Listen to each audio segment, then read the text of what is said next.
नमस्कार। आरंभ करुछि आपणकर चैनल रो शिक्षा को जहाँ रश्मि सहित स्टडी। आज आमे पढ़िबा इस्लाम धर्म तथा भारत उपर आक्रमण।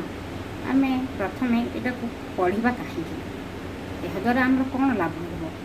यह जीएस अंतर्गत जे कौन सर्विस यार आवश्यकता बहुत बेसी। यह आखि आगे रखी रश्मि विथ स्टडी को आमे आगे नवा जहाँ आमको पर मुहूर्त बहुत साहाय्य करिब सर्विस क्षेत्र में। तेणुक आमे यह सब्सक्राइब करवा आ प्रचार पाई शेयर करवा। इस्लाम धर्म प्रथमे 700 बा सप्तम ख्रीष्टाब्द मुसलमान युक्त ईमान जहाँ को मुसलमान कह जाए विनम्रता पवित्रता शक्ति रे प्रवेश करिबा यार मुख्य अर्थ। शुद्ध हृदय रे ईश्वर को विश्वास और जहाँ ईश्वर विश्वास उपर पूर्णता आसी जाइछि से होउछन्ति मुसलमान।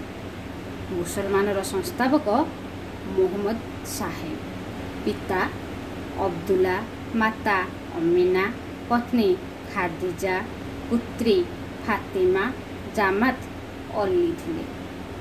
ताकर पत्नी जने विधवा थिले, तांको विवाह करथिले।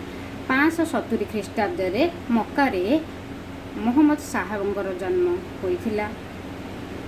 किंतु सप्तम शताब्दी बेलू यही मुस्लिम धर्म आग को आगे थिला। परे 610 ख्रीष्टाब्द रे खुदांकर संदेश हीरा पहाड़ी नामक जगार मिलिथिला। तापरे से निजर धर्म को विस्तार करथिले। विस्तार करिया पई से चेष्टा करथिले। मात्र 72 वर्ष पर्यंत से धर्मर प्रसार करथिले। 622 रे हिंजरी संबत आरंभ होइथिला। मक्कारु मदीना जिबा उपलक्षे यही हिजरी संबत आरंभ होइथिला। 632 ख्रीष्टाब्द रे तांकर अंतकाल होइथिला। सप्तम शताब्दी रे साउदी अरब रे इस्लाम धर्मर प्रथम आरंभ होइथिला। तत्सहित उत्तरी आफ्रिका आरब प्रायद्वीप तथा ईरान और भारत रे मध्य यह काय विस्तार करथिला। यार धर्म हेउची एकेश्वरवाद, अल्लाह को केवल ही विश्वास करिबा। आउ कुरान मुख्य पुस्तक थिला। तांकर पुस्तक ना कुरान थिला। रोजा रखिबा, दिन को 5 थर नमाज पाठ करिबा, दान करिबा, सुविधा हेले मक्का यात्रा करिबा। तांका मृत्यु परे तांकर पाख लोकों को यही पद दबार थिला। आउ सेमाने ही धार्मिक नेतृत्व करथिले। किंतु मोहम्मदଙ୍କ परे यह धार्मिक नेतृत्व सहित राजनैतिक नेतृत्व रे परिवर्तन होइथिला। सेमानंकु खलीफा इस्लामी साम्राज्य कह जाउथिला। ए जो इस्लामिक साम्राज्य कहले कौन हबो, कौन बुझिबा में, जहाँ खलीफा सहित तांकर अनुजाई आउ से राजनैतिक नेतृत्व नहीं जाइथिला। तेणुकर यह इस्लामिक साम्राज्य बोली कह जाउथिला। 632 रु 631 ख्रीष्टाब्द पर्यंत अबू बकर, उमर, उस्मान, अली एमाने सबू खलीफा भाव में रही। परे मतभेद बहुत देखा जाइथिला। सिया और सुन्नी परस्पर। सिया कहले जो माने पैगंबर मुहम्मदंकर अनुजाई आ खलीफा आसन रे तिष्ठि रहुथिले सेमानकु सिया बोली कह जाउ, सुन्नी बोली कह जाउथिला। आउ अबू बकर, उमर, मोहम्मद साहेबंग परे खलीफा पद आसन अलंकृत करथिले। परे एहा सिया सुनीर मनान्तर जोगु ସେମାନଙ୍କ ପରେ ମୁହମ୍ମଦଙ୍କର ରକ୍ତ ସମ୍ପର୍କୀୟ ତାଙ୍କର ଜାମାତା ଅଲି ସେ ଖଲିଫା ପଦ ଅଳଙ୍କୃତ କରିଥିଲେ। ପରେ ମଧ୍ୟ ମୁବୈହ ସେ ମଧ୍ୟ ଖଲିଫା ପଦରେ ଥିଲେ। ସିରିଆର ରାଜଧାନୀ ଦଶ୍ମିକ, ସିରିଆ ଯେଉଁ ତା'ର ରାଜଧାନୀ ଦଶ୍ମିକରେ ଉମେଦେୟ ଖଲିଫା ଥିଲେ। ଭାରତ ଆକ୍ରମଣ କଥା ଆମେ ଏବେ ପଢ଼ିବା। ଭାରତ ଏହି ସମୟରେ ହିଁ ସପ୍ତମ ଶତାବ୍ଦୀରେ ଖ୍ରୀଷ୍ଟାବ୍ଦରେ ହିଁ ଭାରତ ଆକ୍ରମଣ ମହମ୍ମଦ ବିନ୍ କାସିମଙ୍କ ଦ୍ୱାରା ହୋଇଥିଲା। ଏହା ପ୍ରକୃତରେ ସେମାନେ ଆକ୍ରମଣ କରିବା ଉଦ୍ଦେଶ୍ୟରେ ନଥିଲେ। କ'ଣ ପାଇଁ ସେ ଆକ୍ରମଣ କରିବା ପାଇଁ ବାଧ୍ୟ ହେଲେ ସେ ବିଷୟରେ ଆମେ ଜାଣିବା। ଆରବର ଅର୍ଥ ଲଳିତ କଳା, ଭାଷା ପ୍ରସାଦ ଗୁଣଯୁକ୍ତ ଅଟେ। ତାଙ୍କର ଅଞ୍ଚଳ କୃଷି ଉପଯୋଗ ଥିଲା, ଭଲ ଫସଲ ହେଉନଥିଲା। ବ୍ୟାପାର ପଶୁପାଳନ କରି ସେମାନେ ଜୀବନ ନିର୍ବାହ କରୁଥିଲେ। ଭାରତ, ମିଶ୍ର, ୟୁରୋପ, ଆଫ୍ରିକାକୁ ପୂର୍ବରେ ଶ୍ୟାମ ଦେଶ ବୋଲି କୁହାଯାଉଥିଲା। ଚୀନ, ଜାପାନ ଏଗୁଡ଼ିକ ଦେଶମାନଙ୍କରେ ଆରବମାନେ ନିଜର ଦ୍ରବ୍ୟକୁ ବିକ୍ରି କରୁଥିଲେ ଆଉ ସେଇଠାରୁ ଉପଯୁକ୍ତ ଇଚ୍ଛା ମୁତାବକ ଦ୍ରବ୍ୟକୁ ପ୍ରଶଂସନୀୟ ବା ଯାହା ତାଙ୍କୁ ଭଲ ଲାଗୁଥିଲା ସେହି ଜିନିଷକୁ ସେ ନେଇ ଆସି ଅଲଗା ଦେଶରେ ସେ ବେପାର କରୁଥିଲେ। ଭାରତରୁ ସେ ସାଧାରଣତଃ କପଡ଼ା, ହୀରା, ହାତୀଦାନ୍ତ, ଚନ୍ଦନ କାଠ, ସୀସା, ଗୋଲମରିଚ, କର୍ପୂର, ଲବଙ୍ଗ ନେଉଥିଲେ।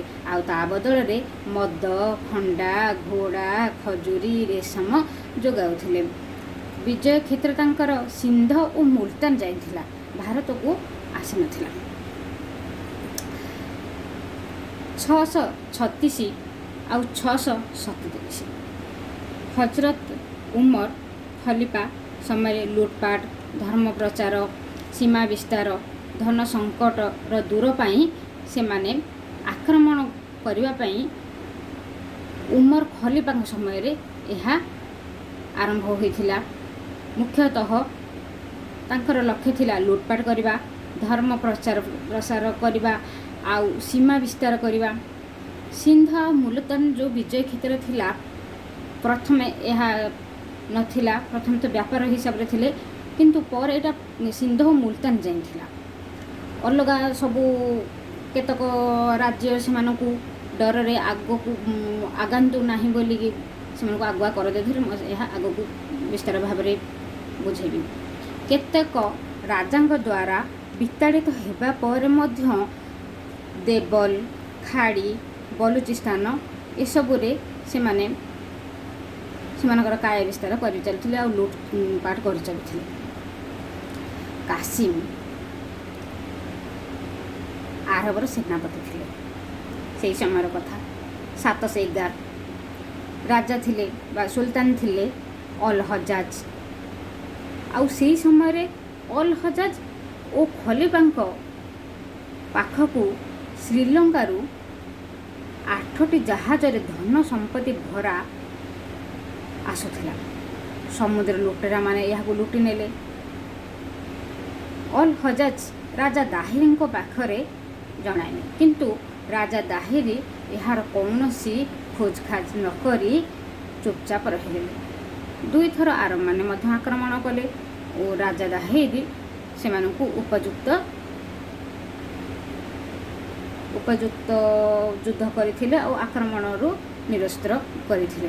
ପରେ ଇଲାଉଦ୍ଦିନ ମହମ୍ମଦ ବିନ୍ କାସିମ ଥିଲା କାଶ୍ମୀରଙ୍କର ସମ୍ପୂର୍ଣ୍ଣ ନାମ। 711ରେ ସେ ଭାରତକୁ ଆକ୍ରମଣ କରିଥିଲେ। ଅଲ ହଜାଜଙ୍କର ପୁତୁରା ହିସାବରେ ତାଙ୍କୁ ଜଣାଯାଏ। ସେ 17 ବର୍ଷ ଥିଲେ।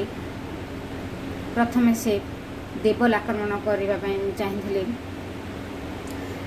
ଏହି ସମୟରେ ସେ ଦେଖିବାକୁ ଅତ୍ୟନ୍ତ ବଳଶାଳୀ, ଅଦମ୍ୟ ସାହସ, ଯୁଦ୍ଧ ଜ୍ଞାନରେ ନିପୁଣ ଥିଲେ। ସେ ପଶ୍ଚିମ ଭାଗକୁ ପ୍ରଥମେ ଆକ୍ରମଣ କରିଥିଲେ। ଏହି ସମୟରେ ରାଜା ଦାହିର ଦୂରଦର୍ଶୀ ଅଭାବରୁ ପୂର୍ବ ଭାଗକୁ ଚାଲି ଯାଇଥିଲେ ପଶ୍ଚିମ ଭାଗକୁ ଛାଡ଼ି, ଯାହାଦ୍ୱାରା ଏହି ଅଞ୍ଚଳକୁ କାସିମଙ୍କର ବହୁତ ଭଲ ଭାବରେ ଜିତ ହୋଇଯାଇଥିଲା। ପରେ ଦୁର୍ଗକୁ ରକ୍ଷା ଦାୟିତ୍ୱ ଦେଇଥିଲେ ତାଙ୍କର ପୁତୁରା ତତ୍ସହିତ ରାଜପୁତମାନଙ୍କୁ। ସେମାନେ ଏହି ଦୁର୍ଗର ରକ୍ଷା କରିବା ପାଇଁ ସମର୍ଥ ହୋଇପାରିନଥିଲେ। ମହମ୍ମଦ ବିନ୍ କାସିମଙ୍କର ବଳ ଆଉ ଆକ୍ରମଣର ତେଜରେ ନେଉନ ବିଜୟ ପୁରୋହିତକୁ ଦେଇ ପୁତ୍ର ଜୟ ସିଂ ସହିତ ବ୍ରାହ୍ମଣବାଦକୁ। ନେଉନର ବିଜୟ କେମିତି ହେଲା? ବୌଦ୍ଧ ପୁରୋହିତଙ୍କୁ ନେଉନର ଜିମା ଦେଇଥିଲେ। ପୁରୋହିତ ବୌଦ୍ଧ ତ ଶାନ୍ତିପ୍ରିୟ ଲୋକ ଥିଲେ, ସେ କ'ଣ ନେଉନର ରକ୍ଷା କରିପାରିଥାନ୍ତେ? ଯଦ୍ୱାରା କି ଏହା ବହୁତ ସହଜରେ ଆରବରୁ ଆସିଥିବା ମହମ୍ମଦ ବିନ୍ କାସିମଙ୍କର ଆକ୍ରମଣର ସଫଳ ହୋଇଯାଇଥିଲା।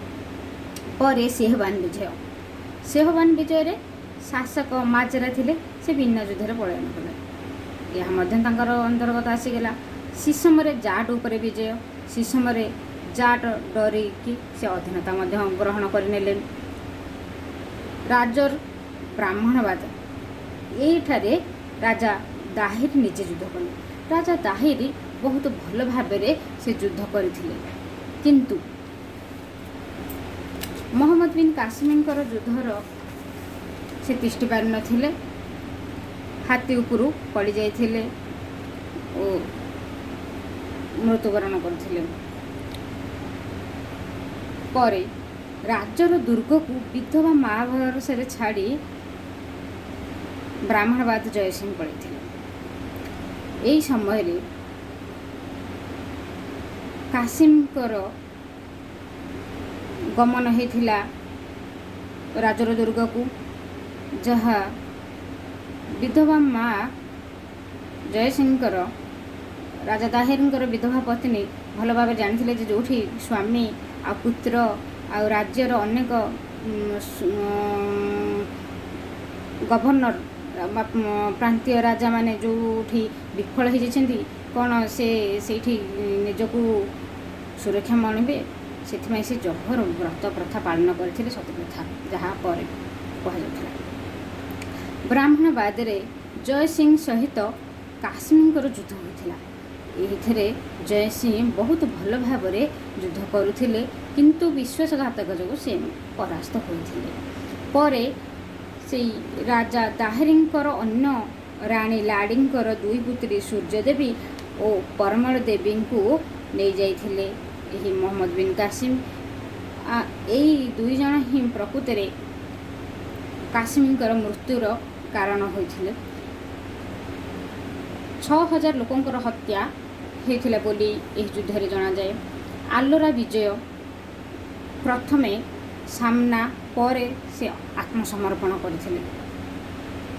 ଆଲୋରା ବିଜୟ ସମୟରେ ଆଲୋରାର ଯେ ଥିଲେ ସୁଲତାନ, ଯେ ରାଜା ଥିଲେ, ସେ ପ୍ରଥମେ ସାମ୍ନା କଲେ, ପରେ ଆତ୍ମସମର୍ପଣ କଲେ। ଇସଲାମ ସ୍ୱୀକାର କରିବା ବ୍ୟକ୍ତିମାନଙ୍କୁ ବା ପ୍ରଜାମାନଙ୍କୁ କର ଦେବାକୁ ପଡ଼ୁନଥିଲା। ଯେଉଁ ହିନ୍ଦୁ ପ୍ରଜାମାନେ ଇସଲାମ ସ୍ୱୀକାର କରୁନଥିଲେ, ସେମାନଙ୍କୁ ଜଜିଆ କର ଦିଆଯାଉଥିଲା। ପିଲା, ସ୍ତ୍ରୀ, ବିଧବା, ବ୍ରାହ୍ମଣ ମୁକ୍ତ ଥିଲେ, ସେମାନଙ୍କୁ ଜଜିଆ କର ଦେବାକୁ ପଡ଼ୁନଥିଲା। ପିଲା, ସ୍ତ୍ରୀ, ବିଧବା ଓ ବ୍ରାହ୍ମଣମାନେ ଏହି କରରୁ ମୁକ୍ତ ଥିଲେ। ଭୂମି କର 50% ତଥା ତ ଅଧିକ ଦିଆଯାଉଥିଲା। ମୁସଲମାନ ଆଗନ୍ତୁକଙ୍କୁ ସେବା କରିବା ହିନ୍ଦୁମାନଙ୍କୁ ବାଧ୍ୟ କରାଯାଉଥିଲା, ଯେଉଁଥିପାଇଁ ସେ ବହୁତ କଷ୍ଟ ଭୋଗୁଥିଲେ। ରାଜା ନ୍ୟାୟାଧୀଶଙ୍କର କାର୍ଯ୍ୟ ହିନ୍ଦୁଙ୍କର ଧର୍ମ ପରିବର୍ତ୍ତନ ଥିଲା। ରାଜାଙ୍କର ଯେଉଁ ନ୍ୟାୟାଧୀଶମାନେ ଥିଲେ, ସେମାନଙ୍କର ମୁଖ୍ୟ କାର୍ଯ୍ୟ ଥିଲା ହିନ୍ଦୁମାନଙ୍କୁ ଧର୍ମ ପରିବର୍ତ୍ତନ କରିବା। ଶେଷରେ ଜୟସିଂହ ମଧ୍ୟ ଇସଲାମ ଧର୍ମ ଗ୍ରହଣ କରିଥିଲେ। ଯେତେବେଳେ ସମସ୍ତେ ରାଜ୍ୟର ପ୍ରାୟ ସବୁକିଛି ଇସଲାମ ଅନ୍ତର୍ଗତ ହୋଇ ସାରିଲାଣି। ଆଉ ଜୟସିଂ ଶେଷରେ ମଧ୍ୟ ଇସଲାମ ଗ୍ରହଣ କଲେ। ଗୁଜର, ରାଷ୍ଟ୍ରକୂଟ ଓ ଚାଲୁକ୍ୟ ମାନେ ଆଗକୁ ନ ଆସିବା ପାଇଁ କର ପ୍ରଦାନ କରୁଥିଲେ। ଜ୍ୟୋତିଷ, କଳା, ଚିକିତ୍ସା, ଗଣିତ, ରସାୟନକୁ ସେମାନେ ନେଇଯାଇଥିଲେ, ଆରବୀରେ ଅନୁବାଦ କରିଥିଲେ। ବ୍ରହ୍ମଗୁପ୍ତଙ୍କର ରଚିତ ବ୍ରହ୍ମ ସିଦ୍ଧାନ୍ତ ଓ ଖଣ୍ଡ